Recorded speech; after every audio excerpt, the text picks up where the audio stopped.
नमस्कार। Asian news की खास पेशकश संतुलन का समीकरण यानी कि बैलेंस इक्वेशन में आपका स्वागत है।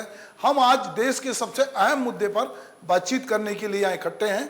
बातचीत ये है कि अभी हाल ही में केंद्रीय मंत्रिमंडल ने वन नेशन वन इलेक्शन जो है उसको स्वीकृति दी है। रामनाथ कोविंद जो कि पूर्व राष्ट्रपति थे, उनकी एक कमेटी बनी थी और उस कमेटी ने एक अध्ययन करके काफी बड़ी रिपोर्ट सबमिट की है, जो अभी सार्वजनिक नहीं हुई है। पर जो चीजें सामने आई हैं वो ये आई है कि देश में जो बार बार चुनाव होते हैं, उन चुनाव से वित्तीय भार बहुत पड़ता है और अलग अलग जगह अलग तरह की स्थितियां निर्मित होती हैं। तो क्यों ना ऐसा हो कि एक देश है तो एक चुनाव हो। ऐसा नहीं है कि ऐसा पहली बार हो रहा है। इसके पहले 1967 तक हमारे देश में एक नेशन एक इलेक्शन होता था। बाद में धीरे धीरे 67 के बाद बहुत सारे क्षेत्रीय दल बने और अलग अलग जगह अलग अलग कारणों से इलेक्शन होने लगे। सरकारें गिरने लगी, बीच में इलेक्शन होने लगे और फिर इलेक्शन का सिलसिला शुरू हुआ। हम देखते हैं कि यदि वन नेशन वन इलेक्शन की व्यवस्था लागू होती है तो ऐसे में क्या होगा। ऐसे में यह होगा कि जो 22 राज्य हैं वहां पर आपको जो उनकी अवधि है वो डिस्टर्ब करनी पड़ेगी। 5 राज्य केवल ऐसे हैं जिनके 2029 में यदि इलेक्शन होता है वो डिस्टर्ब नहीं होंगे। तो अलग अलग राज्यों में अलग अलग स्थितियां हैं। और इस बीच में यह भी कहा गया है कि जो नगरीय निकाय हैं उनके चुनाव 100 दिन बाद होंगे। तो लोकसभा और विधानसभा के चुनाव एक साथ होंगे, उसके 100 दिन बाद जो हमारी नगरीय निकाय की संस्थाएं, पंचायती राज संस्थाएं हैं, उनके चुनाव होंगे। अब सवाल है, चुनाव एक बहुत जटिल प्रक्रिया है। हम देखते हैं कि अभी जब हमारे यहाँ चुनाव होते हैं तो कई चरण में होते हैं। बस्तर में कभी चुनाव होता है पहले चरण में, तो कहीं दूसरी तरफ होता है। छत्तीसगढ़ में 2-3 चरण में चुनाव होते हैं। अलग अलग राज्यों में अलग अलग चरण में चुनाव होते हैं। हर राज्य की भौगोलिक परिस्थिति अलग अलग है, हर राज्य में कानून व्यवस्था की अलग अलग स्थिति है और अलग अलग क्षेत्रीय दल है। हमारे देश की राजनीति में ऐसा कुछ नहीं है कि अभी सब राष्ट्रीय दल ही चीजें तय कर रहे हैं। अगर अभी मोदी सरकार है तो वो भी क्षेत्रीय दलों के समर्थन से काम कर रही है। तो ऐसे में यह भी आशंका जाहिर की जा रही है कि अगर वन नेशन वन इलेक्शन होगा तो इसमें क्षेत्रीय दल खत्म हो जाएंगे, जो क्षेत्रीय मुद्दे हैं वो समाप्त हो जाएंगे। ये एक तर्क है लोगों का, और जो संघीय ढांचा है देश का वो डिस्टर्ब होगा, इस तरह का लोग मानते हैं। दूसरी तरफ लोगों का कहना है कि नहीं, इस देश में चुनावी मशीनरी पे बहुत पैसा खर्च होता है, अनावश्यक लोग जो है उस समय आचार संहिता लगी होती है, कामकाज नहीं होते, बहुत सारे काम डिस्टर्ब होते हैं। तो अलग अलग राज्यों में अलग अलग और प्रचार होता है।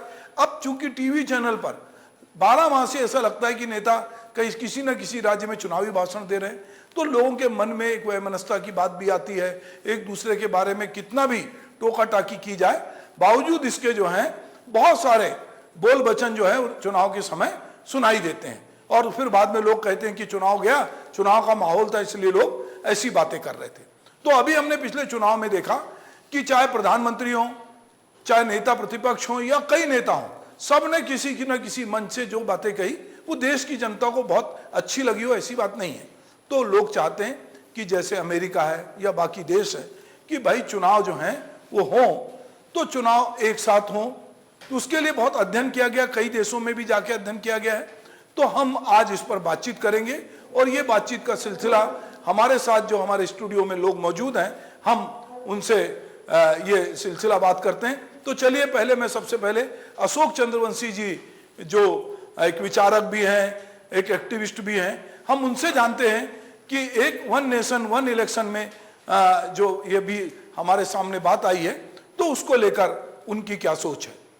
बहुत बहुत धन्यवाद मिश्रा सर, आप इस महत्वपूर्ण विषय में मुझे स्टूडियो में बुलाने के लिए और इस पर मेरा राय लेने के लिए।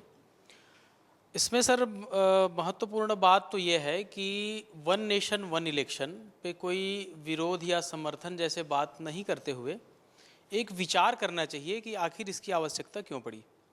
आपने अपने वक्तव्य में कहा भी कि भौगोलिक परिस्थितियां हमारी अलग है और हमारा देश बहुत बड़ा है। हमारे मतलब देश का अगर देखें तो लैंड भी काफ़ी बड़ा है और तरह तरह के अलग अलग राज्यों में अलग अलग टाइम पे चुनाव होते रहते हैं। अभी थोड़े दिन पहले ही लोकसभा का चुनाव हुआ था। लोकसभा चुनाव होने के ठीक 2-3 महीने पहले यहाँ विधानसभा का चुनाव हुआ था। और आज की परिस्थितियाँ ऐसी है कि आज भी इस देश के 2 राज्यों में चुनाव चल रहे हैं, जम्मू कश्मीर और हरियाणा में। कुछ दिन बाद महाराष्ट्र और झारखंड में भी चुनाव की घोषणा होने वाली है। लगातार अगले 2025 जनवरी फरवरी में दिल्ली बिहार में चुनाव होने वाले हैं। तो इस प्रकार से ये देश में कहीं न कहीं हर महीना हर समय चुनाव चलते रहता है और देश के कोने कोने में कहीं न कहीं किसी न किसी कोने में आचार संहिता जैसी बात आपको सुनने को मिलती रहती है। ये जो काम है बहुत बड़ा काम है, चूँकि बहुत सारे विरोधाभास भी है इसमें, अलग अलग विचारक और अलग अलग पार्टियों के अपने अपने अलग अलग मत हैं, परंतु मैं किसी पार्टियों के मत में नहीं जाते हुए मैं अपना मत व्यक्त करता हूँ कि वास्तव में इसकी आवश्यकता क्यों पड़ी। भाई देश इतना बड़ा है, देश में अलग अलग मौसम भी होते हैं, अलग अलग जगह पे अलग अलग प्रकार के मुद्दे होते हैं, और इस वन नेशन वन इलेक्शन पे मुझे नहीं लगता कि कोई मुद्दा इसमें गौड़ हो जाएगा या कोई मुद्दा इसमें जो छोटे छोटे जो दल हैं या कोई भी हो इसमें कोई उनको नुकसान होगा, इस टाइप का मुझे नहीं लगता। आपने ही बताया कि 1967 से पहले एक ही साथ चुनाव होता था, तो उसमें जब एक साथ चुनाव होते थे तो क्या क्षेत्रीय मुद्दे लोप हो जाते थे या क्षेत्रीय मुद्दों को क्या महत्व नहीं मिलता था? ऐसी कोई बात नहीं है। भाई आप ये देखिए कि वर्तमान परिस्थितियां 140 करोड़ की जो आबादी है, इस 140 करोड़ की आबादी में कितने सारे जनबल धन बल उसमें इन्वॉल्व होते हैं, और जिसमें फिजूल खर्ची जो अगर देखा जाए तो अभी आप देखें लोकसभा चुनाव और राज्यसभा चुनाव, हमने दोनों चुनाव ठीक 7-8 महीना पहले देखे, विधानसभा का चुनाव, और फिर 2-3-4 महीने पहले हमने लोकसभा का चुनाव देखे, तो कितनी फिजूल खर्ची और जो चरणबद्ध ढंग से जो चुनाव होता है, चाहे वो विधानसभा का हो लोकसभा का हो, एक लोग फेस्टिवल जैसे मनाते हैं चुनाव को। तो कहीं न कहीं वास्तव में इसकी आवश्यकता देश में इसलिए है ताकि हम काम कर सकें, लोगों को उसकी दिशा दे सकें और वो उस दिशा में आगे बढ़ सके। इसलिए भी हमको एक टाइम पे एक साथ पूरे देश का चुनाव करने की ज़रूरत है। दूसरी बात क्या है कि भारत एक सबसे बड़ा लोकतांत्रिक देश है, जहां पर पंच से लेकर प्रधानमंत्री तक सब चुन करके आते हैं।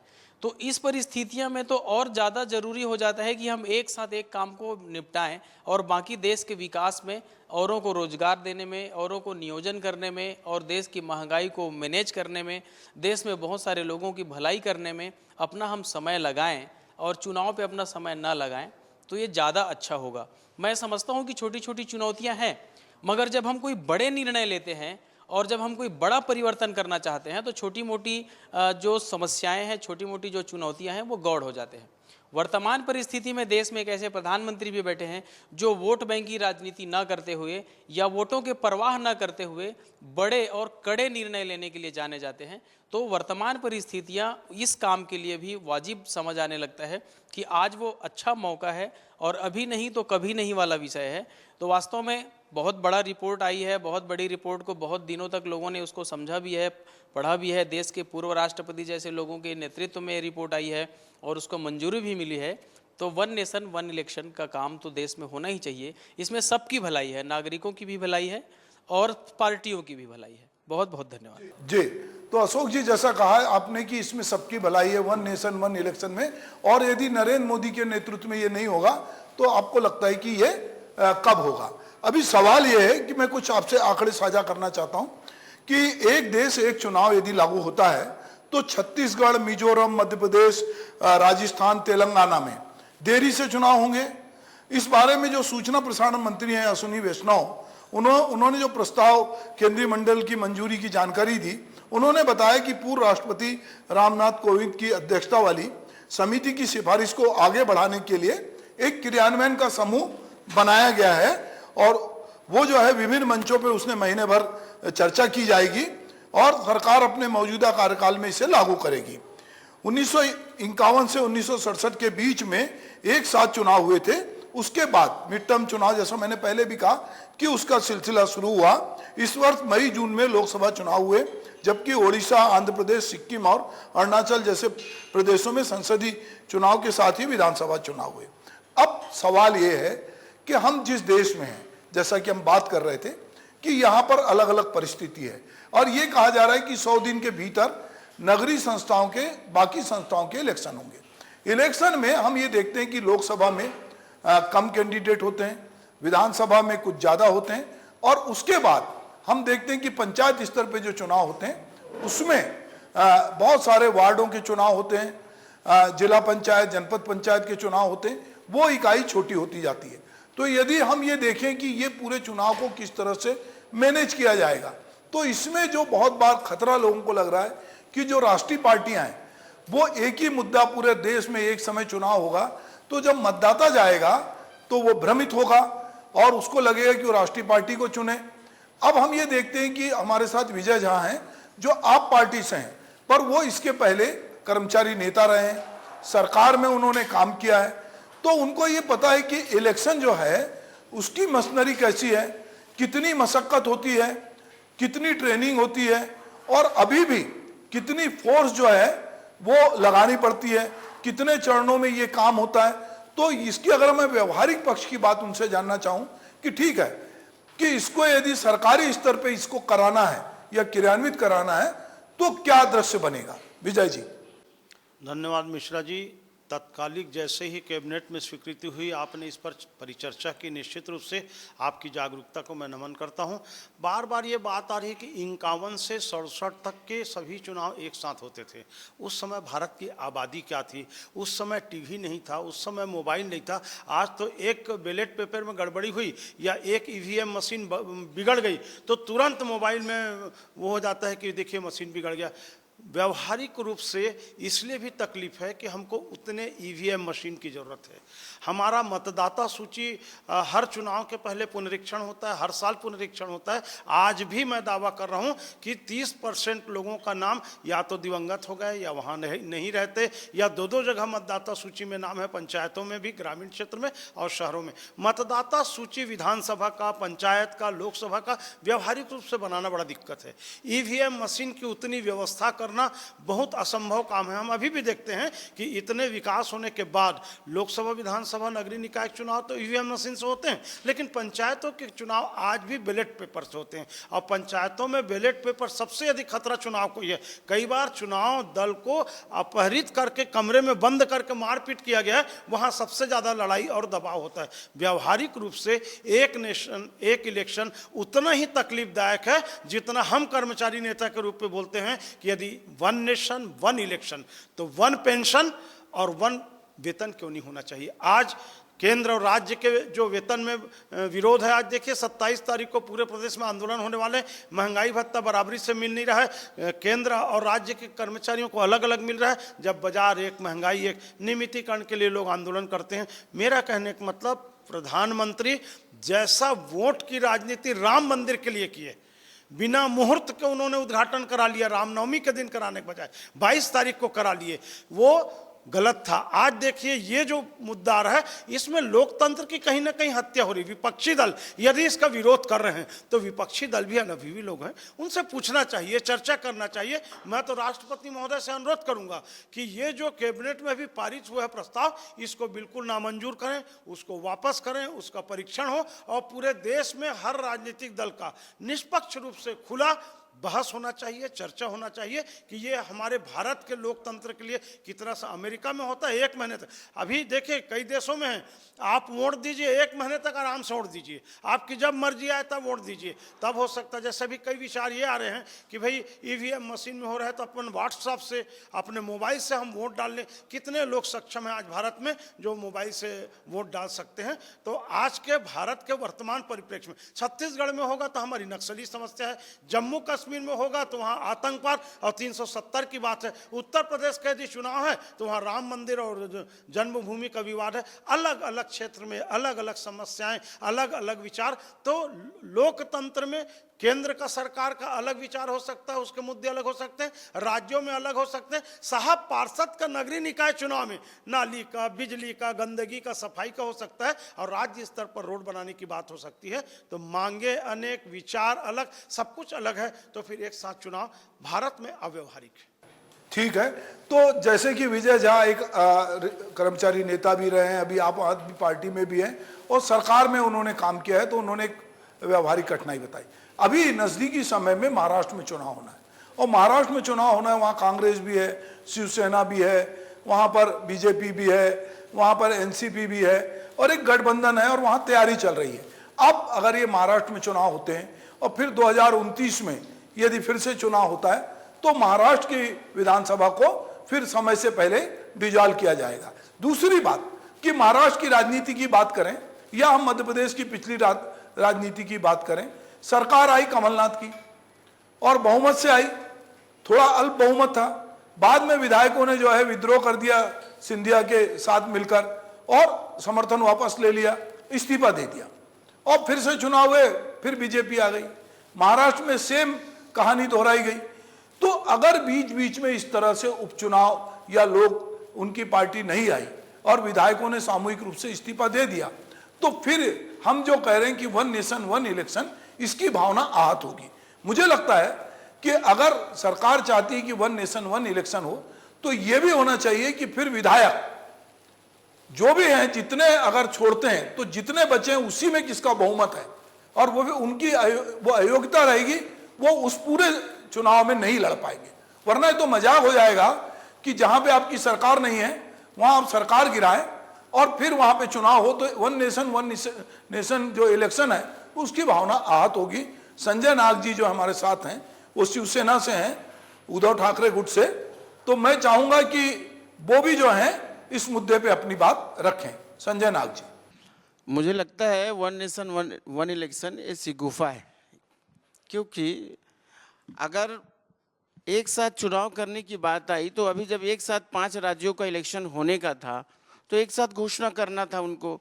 अभी भी महाराष्ट्र के अंदर में नगरीय निकाय का जो चुनाव है कई महीनों से पड़ा है, वहाँ प्रशासक जो है लगातार वहाँ पर काम करवा रहे हैं। क्योंकि मुझे ऐसा लगता है कि भारतीय जनता पार्टी और तमाम जो बड़े नेता हैं वहाँ, वो चुनाव से डर गए हैं। वो आने वाले समय में ऐसी स्थिति बना देंगे नो इलेक्शन और नो नेशन, नो इलेक्शन और नो नेशन वाली स्थिति भी निर्मित कर सकते हैं। क्योंकि लगातार जब इस लोकसभा चुनाव में बोला गया कि संविधान खतरे में है, संविधान खतरे में है, और ये संविधान को बदलने वाली बात फिर से आ रही है। क्योंकि बाबा साहब अम्बेडकर और जितने भी संविधान को बनाए हैं, उन्होंने संविधान को बनाते हुए इस सारी चीज़ों का निर्माण किया गया। और अभी मुझे ऐसा लगता है कि ऐसा करके फिर से एक बार ये साबित कर रहे हैं कि संविधान को बदलने का प्रयास इनके द्वारा किया जा रहा है। हमें लगता है कि राज्यों में और केंद्रों में जब चुनाव होता है, केंद्र में चुनाव होने के बाद जब राज्यों में चुनाव होता है तो उसके अलग अलग मुद्दे होते हैं। अनेकता में ही एकता है। हर एक राज्य में अपनी एक भाषा है, अपनी संस्कृति है और वहाँ के मुद्दे अलग अलग हैं, जैसे झा जी ने बताया। उसके हिसाब से अगर एक साथ चुनाव होंगे, वन इलेक्शन वन नेशन होगा, तो उसमें ऐसी स्थिति हो जाएगी कि सरकारें जिनकी आएगी वो 5 साल तक बेलगाम हो जाएंगी और ये स्थिति होगी कि वो अपने मनमानी करेंगे और आम जनता की जो मुद्दे होंगे उस पर वो काम नहीं करेंगे। जब एक बार लोकसभा चुनाव होता है, उसके बाद अन्य राज्यों के जब चुनाव होते हैं, तो आम जनता का जो दबाव होता है मुद्दे पे, वो उनके ऊपर बना हुआ रहता है ताकि ये जो मुद्दे हैं उनके लिए हमको काम करना है। और जब एक साथ चुनाव हो जाएगा तो वो फिर अपने हिसाब से रहेंगे। तो मैं वन नेशन वन इलेक्शन का बिल्कुल भी समर्थन नहीं करता और इनका हमारी पार्टी भी विरोध करती है। और आने वाले मुझे लगता है कि ऐसे मेरे रीजनल जो पार्टियां हैं, क्षेत्रीय पार्टियों भी ख़त्म करने वाली स्थिति आ जाएगी और 2 पार्टी स्थापित हो सकती है और ऐसी स्थिति बन सकती है। जी, तो ये खतरा जैसा कि आपने कहा कि नाग जी ने, कि क्षेत्रीय पार्टियां समाप्त हो जाएंगी, क्षेत्रीय मुद्दे गौण हो जाएंगे और कहीं ना कहीं ये एक प्रकार से ये चिंता आपकी है। अगर हम पीछे चलते हैं, 51 से 67 तक के चुनाव की बात करते हैं, तो उस समय हमारे देश में पूरा राष्ट्रीय आंदोलन समाप्त हुआ था। राष्ट्रीय आंदोलन के नेता थे, तो राष्ट्रीय मुद्दे थे, जो लोग भी बात कर रहे थे वो राष्ट्रीय मुद्दे पे बात कर रहे थे। उसके बाद धीरे धीरे अब हमारे देश में एक क्षेत्रीय राजनीति का एक बड़ा सा कहना चाहिए कि अब प्रभाव दिखता है। अलग अलग राज्यों में, हम साउथ की बात करें, हम यूपी की बात करें, बिहार की बात करें, तो बहुत सारे राज्यों में क्षेत्रीय दल जो हैं वो बहुत महत्वपूर्ण है। हमने देखा कि बहुजन समाज पार्टी वहाँ सत्ता में रही, समाजवादी पार्टी सत्ता में रही, नेशनल पार्टियां वहाँ पीछे हुई। यही हाल बिहार का रहा, यही हाल आंध्रा में हम देखते हैं। तो बहुत सारे राज्य हैं जहाँ पर कि क्षेत्रीय दल जो हैं वो ज़्यादा प्रभावी हुए। तो चलिए, अभी यूपी ने एक रोल प्ले किया। दरअसल इस राजनीति के पीछे कहीं अगर हमको पीछे जाके कुछ कहानी को भी समझना पड़ेगा। अभी जब चुनाव हुए तो हिंदी पट्टी में यूपी ने जो सत्तारूढ़ पार्टी है भाजपा, उसको एक झटका दिया और वहां से जितनी उम्मीद थी कि 80 में 80 सीट जीतेंगे, वो नहीं जीत पाए। और जो 400 पार का नारा था वो 242 पे रुक गया। तो यूपी में समाजवादी पार्टी जो है वो इसका विरोध कर रही है और वो कह रही कि साहब 1 नेशन 1 इलेक्शन नहीं होना चाहिए।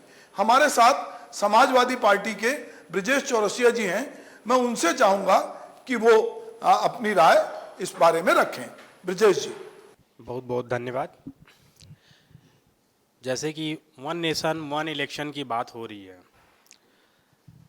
सरकार लागू करना चाहती है। भाजपा की नीतियों से लोग शुरू से जान रहे हैं उनकी क्या नीति रहती है। वो इस समय चुनाव के माहौल को टालने और चुनाव में लोगों को बरगलाने का काम कर रही है। शुरू से लॉलीपॉप देती है, भाजपा की नीति रही है। ये वही स्थिति पैदा करनी चाह रही है जो नोटबंदी के समय में की थी, लोगों को लाइन में लगाए थे। ये वही स्थिति करना चाह रहे हैं जो जीएसटी लगा के किए थे। इनके पास कोई साधन नहीं है, कोई संसाधन नहीं है, एक हिसाब से कहा जाए कोई रूपरेखा नहीं बनाते हैं, ये लागू कर देते हैं लोगों के ऊपर। और लागू होने के बाद परेशानी किसको होती है? आम जनता को होती है। 1 नेशन 1 इलेक्शन, इसको लेके लगातार विपक्षी दल विरोध कर रहे हैं, छोटे छोटे राजनीतिक दल विरोध कर रहे हैं। देखा जाए जैसे राजनीतिक जब चुनाव होते हैं, चुनाव के समय इनके पास इक्विपमेंट कितने हैं, उस पर भी इनको विशेष ध्यान देना चाहिए, उस पर भी तैयारी करनी चाहिए। उत्तर प्रदेश से देखते आ रहे हैं, उत्तर प्रदेश में पिछले चुनाव में जो इनको मात मिली है उससे ये बौखलाए हुए हैं, ये डरे हुए हैं। इनको ऐसा लग रहा है कि 1 नेशन 1 इलेक्शन में बरगला के और समय व्यतीत किया जाए लोगों का। ये काम नहीं करेंगे, सिर्फ मुद्दे लाएंगे, कागज़ में काम करेंगे, भटकाते रहेंगे। छत्तीसगढ़ में भी यही स्थिति है, सरकार बने इतने समय हो गया है और ये कोई डिसीजन नहीं ले पा रहे हैं। अभी तक इनके मंडलों के भी विस्तार नहीं हुए हैं, विकास की बात पे जीरो हैं, रोजगार की बात पे जीरो हैं। ये पुरानी सरकार के कार्यकाल के कानून और उनके द्वारा बनाए गए जैसे जो भी उनके द्वारा बनाई गई संस्थाएं थी, जो मितान योजना जैसे चालू की गई थी, उसको बंद करने काम करते हैं, ये नाम बदलने का काम करते हैं और लगातार इसी प्रकार से ये काम करते आ रहे हैं। और आज स्थिति है कि छत्तीसगढ़ में भी करप्शन, भूमाफिया जैसे लोग आगे बढ़ रहे हैं। अभी हाल ही में देखिए आप यहाँ की कवर्धा की स्थिति, कवर्धा में यही चल रहा है इनके साथ। ये कोई काम नहीं कर पा रहे हैं, न कानून व्यवस्था। और आने वाले अभी कल ही की बात है, जो हमारा यहाँ गणेश उत्सव बहुत धूमधाम से मनाया जाता है, विसर्जन होता है, हाई कोर्ट ने भी रोक लगाया, परंतु यहाँ की सरकार ने उसको अनुमति दी। डीजे फुल बजे, पूरे रास्ते जाम रहे, इस पे कोई काम नहीं करते। पुलिस प्रशासन ने लगा के रखे थे, परंतु पुलिस प्रशासन वहाँ पे एक साइड दरकिनार खड़ी हो जाती है। वहाँ नहीं, मेरा कहना ब्रजेश जी, एक मुद्दा है कि सरकारें किसी की भी बनेगी, आपका कहना है कि बीजेपी की सरकार बनती है तो इस तरह की अराजकता होती है। हम मुद्दा ये बात कर रहे हैं कि 1 नेशन 1 इलेक्शन से आप ये मान के चल रहे हैं कि इससे बीजेपी को फायदा होने वाला है? नहीं, बीजेपी को भी फायदा नहीं होगा इससे, बस बीजेपी बरगला रही है। 1 नेशन 1 इलेक्शन को ला के ये एक ही चीज साबित करना चाह रहे हैं। अब जैसे जो सरकारें बन गई हैं, क्या उनको सरकार को ध्वस्त करेंगे, फिर नई सरकार का गठन करेंगे, चुनाव कराएंगे? इनके पास इक्विपमेंट है, संसाधन है। पर तो अधिकांश राज्यों में तो इस समय बीजेपी की सरकार है। और इसके पहले जो लोकसभा का चुनाव हुआ, इसके पहले भी ये कर सकते थे, क्योंकि अधिकांश राज्यों में इनकी सरकारें थी। वहां पे भी ये चाहते कि 1 नेशन 1 इलेक्शन को ला के लोकसभा के साथ विधानसभा का चुनाव करा सकते थे, लेकिन उन्होंने नहीं किया। उनको पता था कि वो एक तरफा जीत रहे हैं। जैसे कि आपने कहा कि उत्तर प्रदेश में आप देख ही रहे हैं, दुनिया जहां देख रही, उत्तर प्रदेश से ऐसी सीटें, अयोध्या तक की सीटें हारे हैं। इन्होंने ये अनुमान लगाया था कि हम 400 पार जाएंगे, पर उत्तर प्रदेश से इनको आईना दिख गया। वहां की जनता इनको बहुत बुरी तरह हार का सामना करना पड़ा।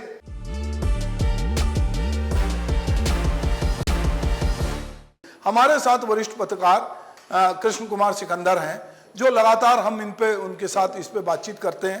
तो वो इस बारे में और जो बिंदु हमारे छूट गए चर्चा के, एक पत्रकार के रूप में वो इसको किस तरह से देखते हैं, हम उनकी राय भी जानना चाहेंगे। आज चर्चा का विषय है 1 नेशन 1 इलेक्शन। तो पहले हमें ये समझना पड़ेगा कि ये क्यों ज़रूरी है और क्यों ज़रूरी नहीं है। 1 नेशन 1 इलेक्शन की ज़रूरत बीजेपी क्यों लाना चाहती है, उसके पीछे एक बड़ा उद्देश्य है। सबसे पहले बीजेपी ने का एजेंडा ही रहा है शुरू से कि हम जो है समान नागरिक संहिता लाना चाहते हैं। तो एक साथ तो वो ला नहीं सकते, उसका विरोध होगा। तो टुकड़े टुकड़े में चीज़ों को एक समान, एक देश एक राशन कार्ड, एक देश एक शिक्षा प्रणाली, जो शिक्षा में सुधार हुआ है, इसी तरह से ये वन नेशन वन इलेक्शन की बात सामने आई है। रह गई बात कुछ मामलों में कि जैसे पहले होते थे 67 तक के चुनाव हुए हैं, निश्चित रूप से राष्ट्रीय मुद्दे हुआ करते थे, तो क्षेत्रीय दल का उभार कैसे हुआ है? जैसे जैसे राजनीति में महत्वाकांक्षा बढ़ी और नेताओं का बंटवारा हुआ, वो अपने अपने दल बनाते चले गए। खास करके 77 के बाद ज़्यादा राजनीतिक दल बने हैं जहाँ तक मैं जानता हूँ। तो उस संशोधन की संख्या क्या है? क्या बाबा साहब का संविधान रह गया? कोई भी चीज़ बनता है, कोई नियम बनते हैं, खुद पार्टी जिस पार्टी के नेता हैं वो पार्टी का अपना बायलॉज बनाते हैं, उसमें बदलाव करते हैं ज़रूरत के हिसाब से।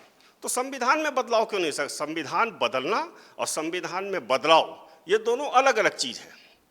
तो हम संविधान बदलने के नाम पर हम राजनीति कर रहे हैं और दूसरों को कह रहे हैं कि आप राजनीति कर रहे हो। तो संविधान में अब रह क्षेत्रीय दल की बात भी हमने, पंचायत चुनाव में बात उठी बैलेट पेपर की। पंचायत चुनाव में भी ईवीएम से चुनाव हो सकता है, लेकिन राज्य सरकारें जो हैं, इसके पहले भूपेश बघेल की सरकार थी, उन्होंने यही कहा कि भूपेश बघेल की सरकार ने क्या कि हम बैलेट पेपर से कराएंगे।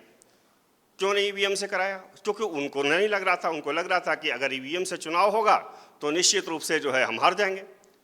कहीं ना कहीं डर है उनको ईवीएम में, क्योंकि ईवीएम पर सवाल खड़े करते रहे, इसलिए बैलेट पेपर का अपना नैरेटिव सेट करने के लिए बैलेट पेपर चुनाव कराए गए।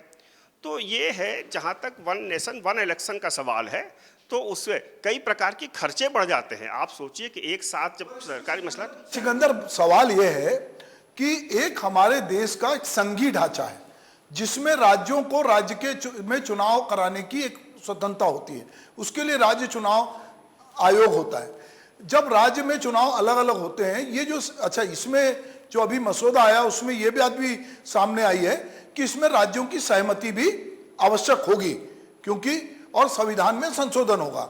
जानकार कहते हैं कि राज्यसभा और लोकसभा में अभी ऐसी स्थिति नहीं है कि सरकार इसमें संशोधन कर पाए।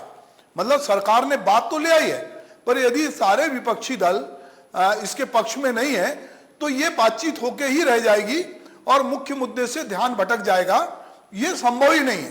तो एक तो संविधान में संशोधन, दूसरा राज्यों से सहमति, और तीसरा जो हमारा संघीय ढांचा है उस संघीय ढांचे के ये अनुकूल है क्या। ये तीन बातें जो इसमें लोग सवाल उठा रहे हैं, क्योंकि हमने इस पे अभी सुभाष की बात भी की थी और उसमें भी हमने बहुत सारे नेताओं के जो वक्तव्य थे उसको समाहित किया था। तो ये भी एक पॉइंट है जिस पर भी मैं चाहूंगा कि आप कोई बात कहें। निश्चित रूप से हमारे देश में संघीय ढांचा है। अभी लोकसभा के साथ उड़ीसा के चुनाव हुए तो क्या वो संघीय ढांचा का उल्लंघन नहीं था या था? ये सोचने का बात है। कई राज्यों में चुनाव लोकसभा के साथ हुए हैं, खुद उत्तर प्रदेश में चुनाव लोकसभा के साथ हुए हैं। ये संघीय ढांचा का मतलब, चूंकि राज्य निर्वाचन आयोग विधानसभा का चुनाव नहीं करवाता है, राष्ट्रीय जो आयोग चुनाव आयोग है वही करवाता है। राज्य निर्वाचन आयोग जो है, राज्य की बात नहीं, विधानसभा की नहीं कह रहा हूं, मैं कह रहा हूं कि राज्य के भीतर के जितने निकाय हैं उनके चुनाव कराने की जवाबदारी भी राज्य की है। दूसरी बात कि एक सरकार जो आप 5 साल के लिए चुनते हैं, वो सरकार को यदि केंद्र के आदेश से, मंत्रिमंडल के आदेश से लागू होता है और आप उसका 3 साल में कार्यकाल खत्म कर देते हैं, या एक सरकार जो 5 साल के लिए चुनी गई है उसको 6-7 साल तक आप चलने देते हैं, तो क्या ये जनभावना के खिलाफ या डेमोक्रेसी की मूल भावना के खिलाफ नहीं है क्या? सबसे पहले इसको ये समझना होगा हमें कि ऐसी परिस्थितियां पैदा क्यों हुई। हमें वहां जाना होगा। जब इस देश में राज्य सरकारें बर्खास्त की जाने लगी तब ये ऐसी स्थितियां पैदा हुई हैं। तो इन परिस्थितियों को जो कि जब राज्य सरकारें बर्खास्त की गई तो क्या वो जनभावनाओं का अपमान नहीं था? वो भी जनभावनाओं का अपमान था। एक एक साथ 10-12 राज्य सरकारें बर्खास्त की गई, वो भी तो जनभावनाओं का अपमान था। तो कहीं ना कहीं किसी चीज़ को हमें जोड़ने के लिए ये जरूरी है कि उसको कहीं वही रास्ता निकालना ही पड़ेगा, चाहे हमें इलेक्शन कुछ विधानसभा को एक्सटेंड करना पड़े या कुछ विधानसभा को भंग करना पड़े। बिना उसका रास्ता निकाले संभव नहीं है। चलिए, तो हम चलते हैं समाजवादी पार्टी जो इसका पुरजोर विरोध कर रही है। केप मंजूर हमारे साथ हैं। मैं केप आपसे जानना चाहूंगा कि अभी आपने बहुत लोगों की बात सुनी, आपके भी एक पार्टी के साथी चौरसिया जी ने भी अपने विचार रखे। आप अपनी बात जो हो चुकी है उसके अलावा कौन कौन से ऐसे मुद्दे हैं जिन पर आप कुछ कहना चाहते हैं? धन्यवाद सुभाष जी आपका। सबसे पहले मैं तो आदरणीय सिकंदर जी साहब की बात का जवाब देना चाहूँगा। उन्होंने एक बात कही, वन नेशन वन इलेक्शन के संदर्भ में एक बात कही कि किसी ने सोचा था कि हम कोरोना की वैक्सीन दूसरे देशों को मुफ्त में दे पाएंगे। तो ये दावा तो बाबा रामदेव ने भी किया था, क्यों उन्होंने सुप्रीम कोर्ट में माफ़ी मांगी? आप इस चीज़ को, मैं आपको व्यक्तिगत टिप्पणी नहीं कर रहा हूँ, मैं ये कह रहा हूँ कि इससे क्या भाजपा को फायदा नहीं होगा? भाजपा ने रात को एनसीपी के लोग, ये शिवसेना के लोग भी बैठे हैं, जब अजीत पवार जी की एनसीपी थी तो गठबंधन की सरकार होना था महाराष्ट्र में, मगर रात को चिट्ठी तो दी गई अजीत पवार को कि शिवसेना के साथ सरकार बनेगी, और सुबह ही वो चिट्ठी खुली भाजपा के साथ। क्या वो वन नेशन वन इलेक्शन वहाँ नहीं होता? अभी जब महाराष्ट्र में सरकार गिरी, उससे पहले आपके मध्य प्रदेश में सरकार गिरी, जहाँ जहाँ भाजपा को फायदा होता है वहाँ सब ठीक है, और जहाँ विपक्षी पार्टियां मजबूत होती हैं या जो क्षेत्रीय दल मजबूत होते हैं, वहाँ वन नेशन वन इलेक्शन। क्यों आप अयोध्या की सीट हार गए? वहाँ वन नेशन वन इलेक्शन काम नहीं आया, क्योंकि उत्तर प्रदेश की जनता जागरूक जनता है, और जितना बड़ा प्रदेश उसके हिसाब से भी आप देखो क्या अपने पास उतने सुरक्षा बल है क्या? अपने उतने सुरक्षा बल है क्या? नहीं, मैं ये पूछ रहा हूँ कैफ कि वो क्यों हारे वो छोड़ दीजिए, कौन जीता इस पे हम बात नहीं कर रहे। हम बात कर रहे हैं कि अभी केंद्रीय मंत्रिमंडल ने वन इलेक्शन वन नेशन जो है उसको मंजूरी दी है, और उसकी प्रोसेस अभी चलेगी। अभी कई फोरम पे बहस होगी, उसका मसौदा आएगा। हम तो ये इस मुद्दे पे अपनी बात रखते हैं कि क्या ये व्यवस्था को लागू किया जाना चाहिए, और यदि किया जाना चाहिए तो उसके क्या फायदे हैं। यदि आपको लगता है कि आप विरोध में, आपकी पार्टी विरोध में है, तो अगर नहीं लागू करना है तो उससे आपको क्या नुकसान दिखता है? मैं इस वन नेशन वन इलेक्शन के, मैं अपने नेता राष्ट्रीय अध्यक्ष जी का जो बात कही है, हम इसके विरोध में हैं। विरोध इसलिए है कि जहां जहां आपको लगेगा क्या ईवीएम अपने पास पर्याप्त उतनी संख्या है जो हम पूरे देश में एक साथ इलेक्शन करा सकें? आप बताइए कि अपने पास जितनी सुविधाएं उतने कर्मचारी हैं क्या चुनाव आयोग के पास? आप बताओ, जो जितनी खर्चे की बात कर रहे हैं, तो खर्चे में तो चंगू मंगू नाम के भी लोग तो खड़े होते हैं, वो किस लिए पर्चा भरते हैं?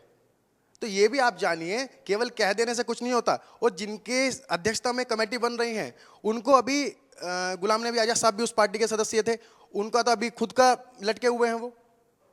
तो कमेटी के सदस्य भी तो ऐसे चुनने चाहिए अध्यक्ष जी को कि जो उस चीज को कभी परखें। ये क्यों नहीं सोचते आप?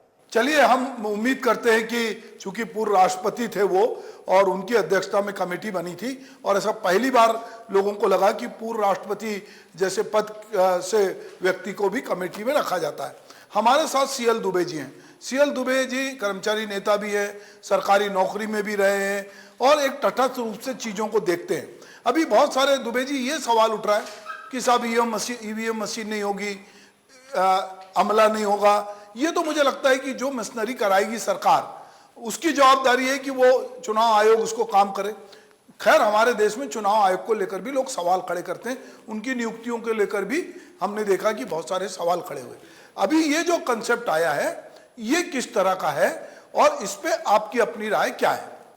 एशियन न्यूज़ को मैं धन्यवाद देना चाहूँगा कि गंभीर समस्या पर विचार विमर्श कराना है। ये पहली बात तो ये, एक देश एक चुनाव हिंदुस्तान के हित में है। इससे जहाँ वित्तीय बचत होगी, वही एक तरफ लोकतंत्र हमारा मजबूत होगा। इसमें अभी मैं खुद उसमें रजिस्ट्रार रहा हूँ उस शिक्षा विभाग में। हम लोग चुनाव ड्यूटी में जाते हैं, तो चुनाव ड्यूटी में जाते हैं तो एक इलेक्शन के समय एक बूथ में 4 लोग रहते हैं। ये 4 लोग रहेंगे, वहाँ सुरक्षा गार्ड रहेगा, वहाँ सारी सुविधा होगी, ट्रेनिंग होगी। और यदि हम लोकसभा के लिए कर रहे हैं तो उसी में राज्यसभा के लिए भी कर सकते हैं, और जितना खर्च हम एक लोकसभा में करेंगे उतने में विधानसभा का भी निपटा सकते हैं। उसमें सिर्फ आपको ईवीएम की व्यवस्था करनी पड़ेगी, और हिंदुस्तान में कोई ऐसा चीज़ नहीं जिसका हम वो ना कर सके। तो अभी जैसे कर रहे हैं, तो मान लो उसमें 100 करोड़ हो रहा है, तो 50 करोड़ में ये सारा इलेक्शन नहीं पड़ सकता है।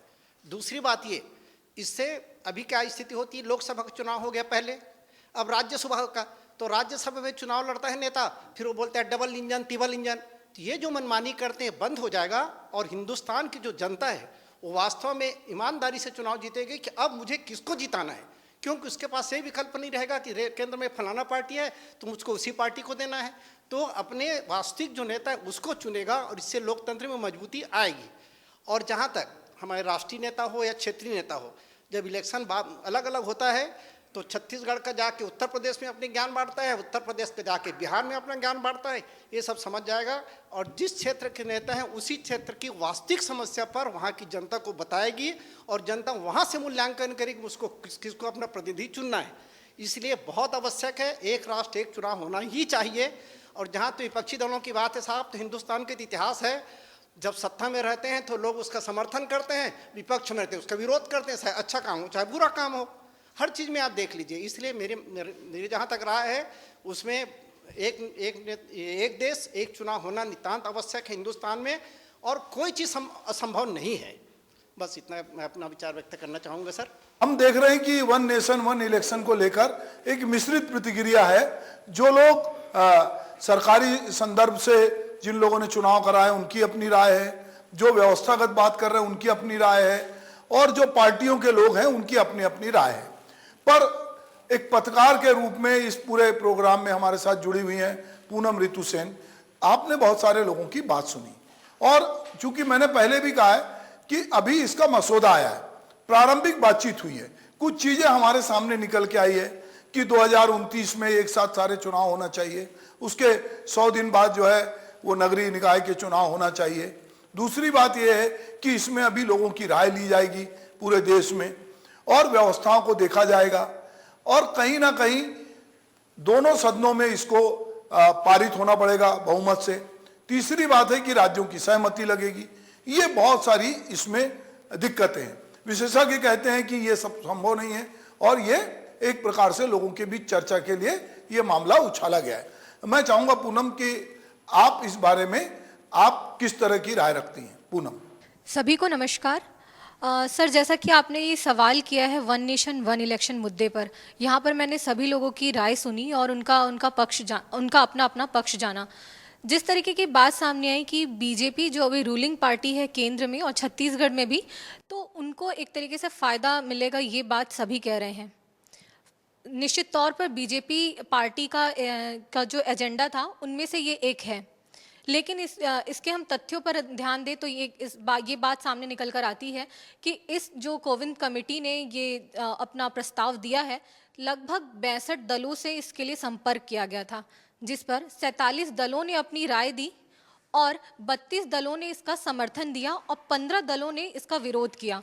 तो केवल ये कह देना कि बीजेपी का एजेंडा है और उसे फुलफिल किया गया है, ये तो मुझे सार्थक नज़र नहीं आ रहा है, क्योंकि इसमें लगभग 32 दलों की सहमति है जो अलग अलग इसी देश के अलग अलग दल रहे हैं। दूसरी बात, अब हम आते हैं, भारत एक ऐसा देश है जहाँ पर अलग अलग राज्य हैं, अलग अलग बोलियाँ हैं, भाषा है, क्षेत्रीयता है और बहुत ही अलग अलग यहाँ पे किस्म के लोग रहते हैं, जातियाँ अलग हैं। निश्चित तौर पर उन सभी जो निश्चित तौर पर ये जो अलग अलग पैमाने हैं उनकी अलग अलग मुद्दे हैं, यानी कि क्षेत्रीय स्तर पर हम मुद्दों की बात कर रहे हैं तो उन मुद्दों में भी हमें विभिन्नताएं दिखती हैं। जब तक अगर हम इन समानता रूपी बातों को, भारत को एक नहीं मान पाते, तब तक वन नेशन वन इलेक्शन हमें ये प्रैक्टिकली सही नहीं नज़र आ रहा है। कोई भी बदलाव होता है उसका विरोध किया जाता है, बदलाव में विरोध जायज़ भी है, लेकिन बदलाव ज़रूरी भी है समय के साथ। क्या ये समय सही है वन नेशन वन इलेक्शन के लिए? ये सवाल अभी सबसे ज़्यादा मेरे हिसाब से इस पर चर्चा किया जाना चाहिए। कंफर्म है कि वन नेशन वन इलेक्शन होना चाहिए, लेकिन ये जो समय अभी की बात कर रहे हैं इसमें कुछ और बदलाव की ज़रूरत है। भारत एक समरूपता नहीं ले आ पाता, तब तक इस पर हम नज़र नहीं डाल सकते। दूसरी बात, IDFC ने 2015 में एक रिपोर्ट फाइल की थी जिसमें ये वन नेशन वन इलेक्शन पर उन्होंने उस समय अपनी प्रतिक्रिया दी थी। लगभग 77% उनका ये मानना है कि अगर वन नेशन वन इलेक्शन लागू होता है तो जो केंद्र है और ये राज्य है इस पे एक प्रकार के शासन, यानी एक विपक्ष के लोग शामिल हो सकते हैं। लेकिन अगर वन नेशन वन इलेक्शन लागू हो जाता है तो ये घटकर 61% हो जाएगी, यानी 77 से 61% का डिफरेंस हमारे सामने नजर आ रहा है। तो ये इसके लिए है कि समय के अनुरूप इसमें बदलाव जरूरी है। और एक इसमें मैं बात ऐड करना चाहूँगी, परिसीमन की बातें कर रहे हैं क्योंकि ये वोटर लिस्ट निकालने के लिए सबसे बड़ा मुद्दा है। वोटर लिस्ट पे बदलाव परिसीमन के बाद ही संभव है। परिसीमन अगर हम देखें तो 2002 के बाद से नहीं हुए और 2008 के परिसीमन पे ही चुनाव किए जा रहे हैं। अभी जो परिसीमन होने वाला है वो 2026 का, और इसके पहले अगर हम बात किए 1951, 52, 63 जिसमें ये वन नेशन वन इलेक्शन किए गए, आपने विजय जी ने ये बात की कि उस समय की जो जनसंख्या थी वो कितनी थी, तो उस समय की जनसंख्या मात्र 17 करोड़ थी। और अगर हम 2011 की जनसंख्या के आंकड़े निकालें तो भारत में इस वक्त जनसंख्या 100 करोड़ है। अगर अभी ये आंकड़े आते हैं तो 17 करोड़ और लगभग 150 करोड़ की अगर हम अनुमानित आंकड़ा लें तो ये काफ़ी ज़्यादा अंतर है। तो ये इन पर जो चुनावी खर्चों की बात भी एक आप लोगों ने की, कह रहे हैं कि जो रूलिंग पार्टी है उसको फ़ायदा है, लेकिन कुछ लोगों का ये कहना है कि जो क्षेत्रीय छोटी दल की पार्टियां हैं उनको जो चुनावी खर्चे हैं, चुनावी चंदे हैं, उसमें बचत होगी। तो चुनौतियां तो बहुत है, बड़े निर्णय पे छोटी छोटी चुनौतियों से निपटना बहुत ज़रूरी है। कई ऐसे सारे फैक्टर्स हैं जिस पर हमें नज़र डालना होगा। और एक बात है कि नक्सलवाद जैसी समस्या जो चुनावी कार्यक्रमों में हमको देखने मिलता है, उस पर भी निपटना ज़रूरी है। बहुत बढ़िया पूनम, आपने बहुत सारी चीजें दी। हमारे साथ भाजपा के प्रवक्ता रितेश मोरे जी भी जुड़े हैं। मैं रितेश जी चाहूंगा कि बहुत सारी मिश्रित राय आ रही है वन नेशन वन इलेक्शन को लेके, क्योंकि अभी प्रारंभिक बातचीत है, मसौदा अभी आने वाला है, पर जो चीजें हमारे सामने उसको लेकर हम लोग बहुत लंबे समय से बात भी कर रहे थे और लगा कि अभी ही केंद्रीय मंत्रिमंडल ने 2 दिन पहले ही इस पर बातचीत की है, तो क्यों ना एशियन न्यूज जो है उस पर लोगों की राय ले और इसी सिलसिले में संतुलन का समीकरण जो है इस विषय पर रखा गया है। हम चाहेंगे कि वन नेशन वन इलेक्शन को लेकर आप और आपकी पार्टी क्या सोचती है? सबसे पहले तो एशियन न्यूज़ के सभी दर्शकों और इस टीम के लोगों को समीकरण का संतुलन ऐसे कार्यक्रम में सबको बधाई, शुभकामनाएं। जो कि भारतीय जनता पार्टी अपने स्थापना काल से अभी तक जितने भी मैनिफेस्टो लाई है उस पर हमने काम करने का अवसर मिला है और हमने काम किया है। चाहे वो धारा 370 की बात होगी, राम मंदिर का मुद्दा होगा, चाहे नक्सलवाद होगा, चाहे आतंकवाद होगा, किसानों के हित की बात होगी, युवाओं की बात होगी, गरीबी रेखा से ऊपर उठने की बात होगी। और दूसरा आपने देखा कि हम लगातार वन नेशनल वन इलेक्शन का बात लगातार कर रहे, कई सारे रिफॉर्म्स की हम बात कर रहे हैं। भारतीय जनता पार्टी की सोच है कि अगर देश में एक चुनाव होगा जिसमें लोकसभा, विधानसभा, विधान परिषद की तमाम पूरे देश में जब चुनाव होंगे तो मुझे लगता है और हमारी पार्टी को कि इससे होने वाले खर्चों में भी कमी आएगी, क्योंकि जो विधानसभा और लोकसभा में जो चुनाव में जो खर्चे होते हैं वो बहुत ज़्यादा होते हैं, जिसकी मार हमको महंगाई के रूप में झेलने को मिलती है। ऐसी बातें हमेशा आती रहती है।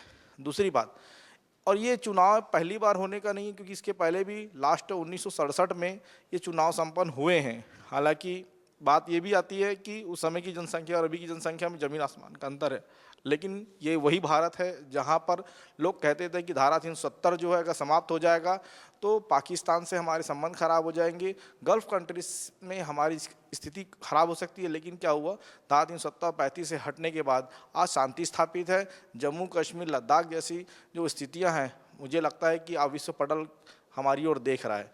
दूसरी बात, जब यही बात आई थी कि जब राम मंदिर जब बन जाएगा तो पूरा मुस्लिम समाज नाराज़ होगा और देश में वैमनस्यता की स्थिति पैदा हो जाएगी, लेकिन आज परिस्थिति देखेंगे वही राम मंदिर के मुद्दे को लेकर के मुस्लिम समाज भी उसका स्वागत किया है।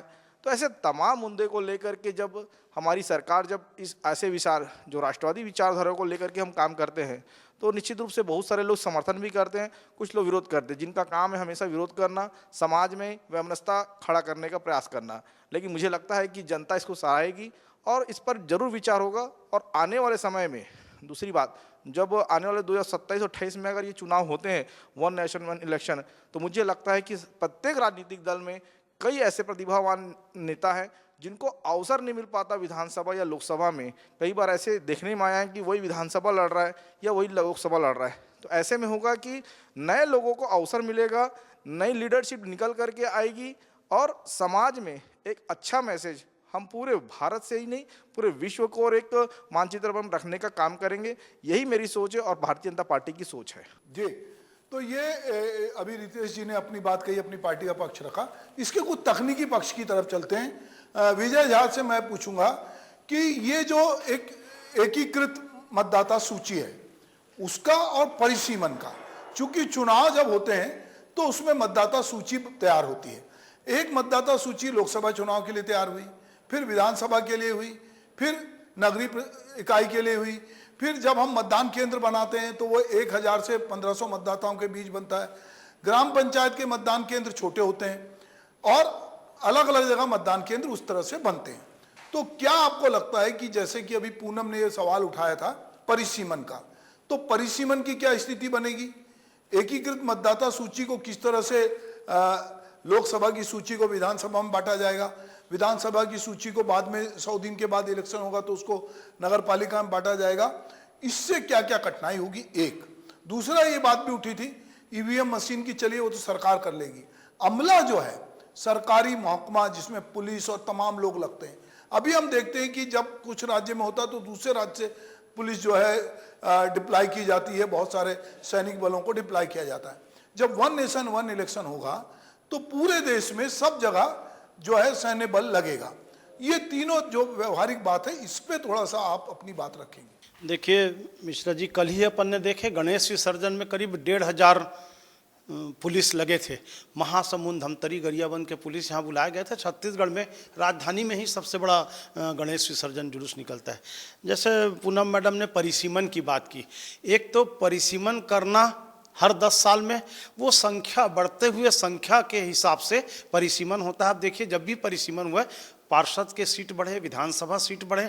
अब परिसीमन, जैसे अभी परिसीमन की बात हो रही है, वार्डों के नाम बदल गए, वार्डों के क्रमांक बदल गए, हाई कोर्ट से उसमें स्टे मिल गया। तो परिसीमन करना भी उतना आसान नहीं है। जैसे मतदाता सूची का पुनरीक्षण, मतदाता सूची को परिसीमन के बाद वहाँ हमको ट्रांसफ़र करना पड़ेगा कि कौन वार्ड किस पार्षद के क्षेत्र में आता है, वैसे विधानसभा लोकसभा में करना पड़ेगा। तो परिसीमन करना भी बहुत कष्टदायक है। मतदाता सूची का तो पुनरीक्षण, बार बार ये विवाद आते हैं, आदमी वोट देने के लिए गया और वहाँ चिल्लाता है मेरा नाम नहीं है। आम जनता आज भी उतना जागरूक नहीं है कि मतदाता सूची का प्रारंभिक प्रकाशन होता है, आप उसको देखिए, उसमें जो गलतियाँ सुधार के लिए आप 15 दिन 1 महीने में आपत्ति और आपत्ति के बाद उसका निराकरण होकर के अंतिम प्रकाशन होगा। इस पूरी प्रक्रिया में पढ़े लिखे मतदाता भी भाग नहीं लेते हैं, तो मतदाता सूची का पुनरीक्षण करना भी बहुत दिक्कत होता है। सवाल ईवीएम का, पूरे देश में ईवीएम आज भी माने लोगों के मन में एक शंका का और संदेह का जड़ है। कई जगह ईवीएम मशीन बिगड़ जाते हैं। उस समय जब हम एक नेशन एक इलेक्शन में मान लीजिए चुनाव करा रहे हैं, हमको 2 करोड़ ईवीएम मशीन की जरूरत है, पता लगे कि पूरे देश में 10,000 ईवीएम मशीन भी ऐन चुनाव के प्रक्रिया प्रारंभ होने के बाद बिगड़ती है, तो निश्चित रूप से कानून व्यवस्था और लोकतंत्र में परेशानी का एक मुद्दा बनेगा। व्यावहारिक रूप से भी बहुत तकलीफ है। अब आ जाइए अमले की बात। 20 सालों से कोई नई भर्ती हो नहीं रही है। सब जगह केवल संविदा, कलेक्टर दर इस पर काम कर रहे हैं। संविदा और कलेक्टर दर का एम्प्लॉइज जो है वो रिस्पॉन्सिबल पर्सन नहीं होता, चुनाव के लिए उसकी ड्यूटी नहीं लगानी चाहिए और नहीं लगनी चाहिए। लेकिन अभी देखिए आप आंगनबाड़ी के महिलाओं को आप ओबीसी सर्वेक्षण में लगा दिए हैं, आंगनबाड़ी को महिलाओं को आप मत पर्ची बांटने के लिए लगाते हैं। तो एक प्रकार से इनलीगल है या गैर जिम्मेदार लोगों से काम कराना था। हमको उतने स्टाफ की जरूरत पड़ेगी। और पहले एक कलेक्टर ऑफिस में 100 बाबू के पास थे। जब से कंप्यूटर आया है 5 बाबू का काम एक कंप्यूटर कर लेता है, तो फिर जरूरत क्या है स्टाफ की करके स्टाफ की धीरे धीरे कटौती हो रही है। केवल अनुकंपा नियुक्ति में आने वाले लोग आ रहे हैं। या दूसरा ये अभी चल रहा है नीट परीक्षा, पीएससी परीक्षा, 1 करोड़ में डिप्टी कलेक्टर के पद बिक रहे हैं, 2 करोड़ में नीट की परीक्षा में पास हो रहे हैं। चलिए वो मेरा कहना है विजय भाई, वो बात अलग है। मुझे लगता है देखिए तकनीक का विकास हुआ है और तकनीक का विकास हुआ है, अब हम एआई के दौर में जा रहे हैं। और एआई के दौर में मुझे लगता है कि जब हम इसकी बात करेंगे तो बहुत बार हम बहुत सारी चीज़ों में आउटसोर्सिंग कर रहे हैं, हम रिस्पॉन्सिबिलिटी लोगों को दे रहे हैं। अगर हम आंगनबाड़ी में मतलब कार्यकर्ताओं को रख रहे हैं तो हम उनके हाथ में बच्चों की जिंदगी दे रहे हैं। तो हम एक दिन का इलेक्शन भी उनके हाथ में देते हैं। अगर सरकारी कोर्स ठीक है वो नियमित नहीं है, पर उनको हम जिम्मेदारी देते हैं। तो मुझे लगता है सरकार किसी को भी यदि कहीं से भी कोई पैसा देती, चाहे वो अतिथि शिक्षक हो, चाहे वो संविदा शिक्षक हो, चाहे आंगनबाड़ी कार्यकर्ता हो, स्वास्थ्य कर्मी हो, सरकार उससे काम ले सकती है। और ये काम चूंकि पूरे देश का एक साथ होगा और आने वाले दिनों में क्या AI के जरिए या हम अमेरिकन पद्धति पे बात करें कि चलिए साहब एक दिन इलेक्शन नहीं होगा, ये 1 नेशन 1 इलेक्शन है, पर हम अमेरिका की पैटर्न पे ये कहें कि आपको 15 दिन जो है आपको इलेक्शन के वोट डालने का, आप ऑनलाइन भी वोट डाल सकते हैं, आपके घर से भी वोट डाल सकते हैं, आप मतदान केंद्र में भी जाके वोट डाल सकते हैं। तो अभी इसको लेकर चूंकि ये कमेटी ने कई देशों का अध्ययन किया है और अध्ययन करके इन्होंने अपनी रिपोर्ट दी है, जो रिपोर्ट सार्वजनिक होगी। तो अभी ये बहुत सारी ये बात हम कह रहे हैं। रितेश जी कुछ कहना चाह रहे थे जी। सुभाष जी का जो बातों से मैं सहमत हूँ। आज के टेक्नोलॉजी के समय में 1 नेशन 1 इलेक्शन बिल्कुल पॉसिबल है। जिस प्रकार से अमेरिका हो या अन्य देश जिस प्रकार की पद्धति को अपनाता है, हम भी अपना सकते हैं, क्योंकि भारत एक बहुत तेज़ी से टेक्नोलॉजी के क्षेत्र में बढ़ता हुआ अग्रणी देश है।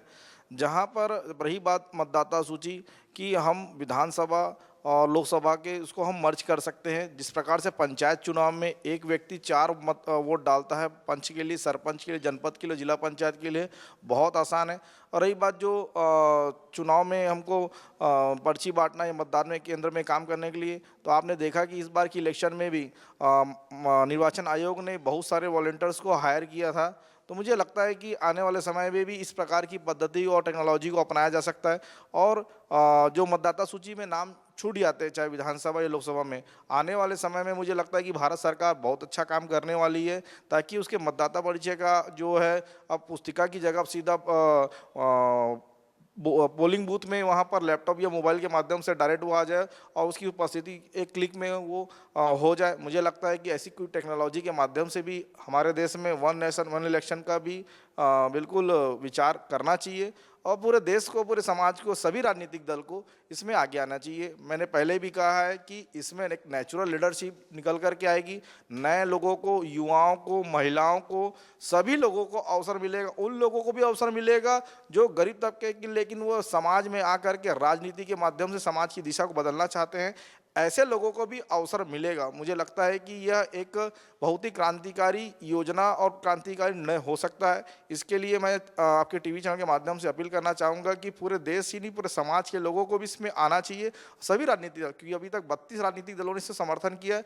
इसका अर्थ है कि लोगों को अब लगने लगा है कि भारत जो है पूरे विश्व के मानचित्र पर एक सबसे ज़्यादा तेज़ी से बढ़ता हुआ देश है।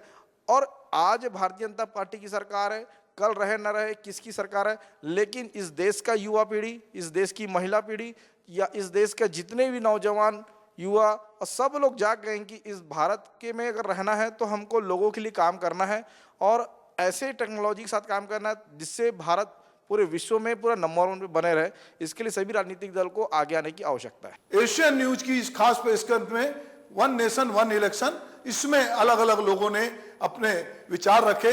वो लोग हमारे साथ जो लोग यहाँ जुड़े, मैं उन सबको धन्यवाद करता हूँ और उम्मीद करता हूँ कि हमारा 1 नेशन 1 इलेक्शन की ये जो बातचीत है, ये आने वाले समय में जब ये पूरे देश में इस पे बातचीत होगी तो उस बहस को आगे बढ़ाएगा और बहुत सारे मुद्दे जो यहाँ उठे हैं वो मुद्दे राष्ट्रीय और अंतर्राष्ट्रीय स्तर पर उठेंगे।